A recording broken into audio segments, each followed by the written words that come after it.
Shalom, Mamang Inang yang terkasih dalam Tuhan Yesus Kristus, sahabat Carpe Diem yang terkasih. Kita bertemu kembali renungan Carpe Diem hari ini tanggal 6 Mei 2022. Harapkanlah kebaikan Tuhan dan Ia akan memberkatimu. Kita bernyanyi dari buku Ende nomor 279 ayat 1 dan 2.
Firman Tuhan untuk hari ini tertulis dalam 1 Petrus pasal 2 ayat 23. Ketika ia dicaci maki, ia tidak membalas dengan mencaci maki.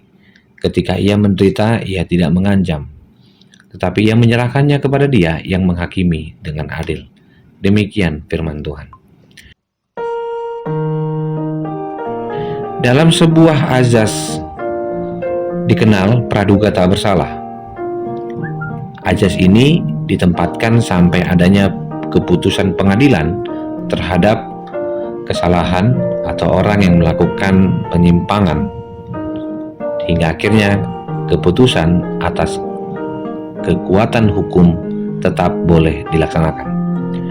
Yesus yang ditangkap, Yesus yang diperhadapkan dengan para tua-tua dan hakim-hakim saat itu adalah orang-orang pintar di zamannya, ternyata tidak mendapati kesalahan Yesus.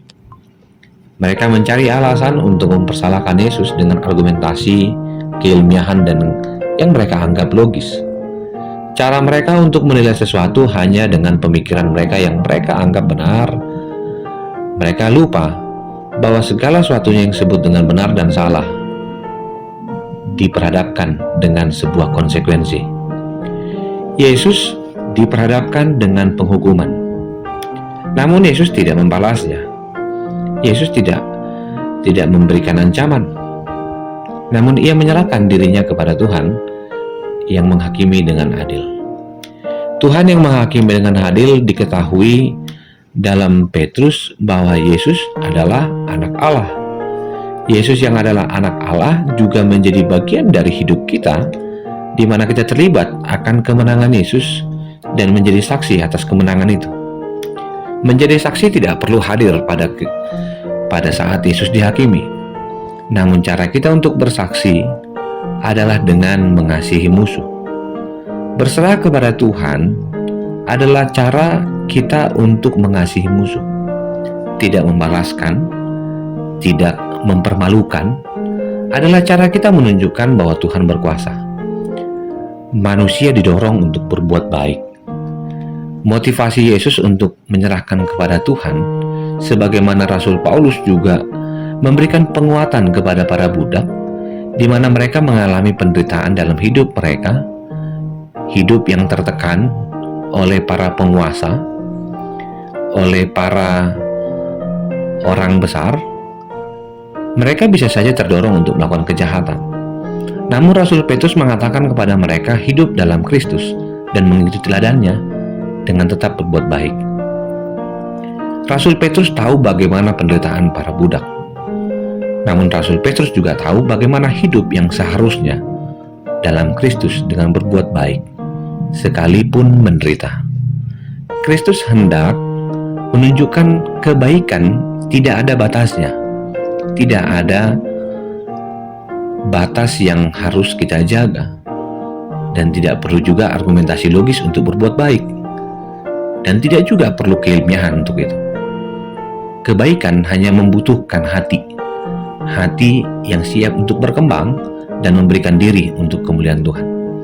Apa yang dilakukan oleh Kristus menunjukkan bahwa kebahagiaan akan didapati ketika melakukan kebaikan, dan itu adalah kewajiban yang harus dipenuhi dengan sepenuh hati, bukan dengan motivasi tertentu, tapi proses sepenuhnya akan hati yang dipulihkan Tuhan dari penderitaan.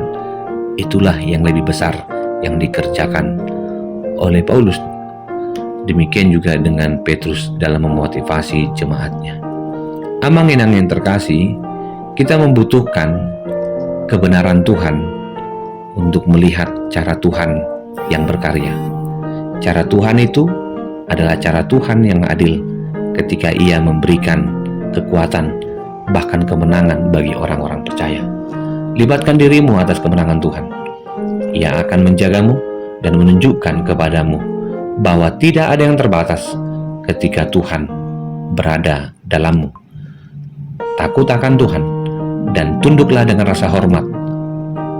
Berikan hak kepada Tuhan untuk melibatkan dirinya dan memberikan kekuatan kepada setiap orang yang takut akan Tuhan. Untuk itu, kesadaran akan kehendak Tuhan atas penderitaan dan ketidakadilan yang kita alami juga harus didapati dengan cara kesetiaan dan menjaga bahwa penderitaan pun bisa menjadi sarana kasih karunia Tuhan dan perlu dilihat sebagai bentuk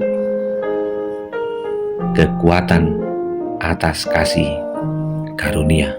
Selamat pagi, selamat menang di dalam Tuhan. Tuhan menginginkan kita menjadi orang-orang yang dikasihinya.